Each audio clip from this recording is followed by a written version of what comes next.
Hi, everybody. I've had a few questions about how to do the voice recordings and then get the links so that you can put them into your resource documents. So I thought it'd just be easier if I just did a quick tutorial to show you how to do that. So if you go to your announcements, which are on our Blackboard page in our course, on the left-hand side, you'll see announcements. If you scroll down, you'll see this announcement right here, voice recordings in the resource document.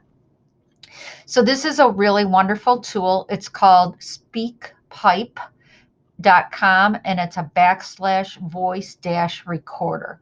So when I click on that, you'll get this this page that says start recording, and it really is as simple as 1, 2, 3. I'm going to push start recording. I'm not sure if it'll work. Let's see. So, all right, it's working. So now it's recording my voice, and I just keep talking until I'm done with the tasks. So let's say, for example, I've asked you to say the alphabet. Record yourself doing that. You'd say A, B, C, D, E, F, G, H, I, J, K, L, M, N, O, P, Q, R, S, T, U, V, W, X, Y, Z. You'd stop, and then it says save on server. So I'm going to hit save on server, and now I'm going to give it a name.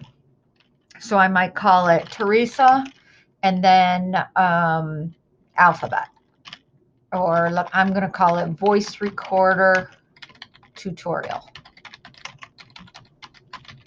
So I type in the name of this particular recording and I'm going to save it.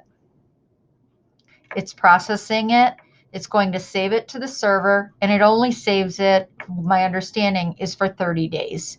It's a free tool. 30 days is plenty of time for what we're doing. So here you see link to the recording. So I'm going to copy that link. I just highlighted it all, pressed copy, and now you go ahead and paste it into your document. And that is literally all you need to do. If you'd like to create another recording, hit create another recording. Okay, I hope that's helpful.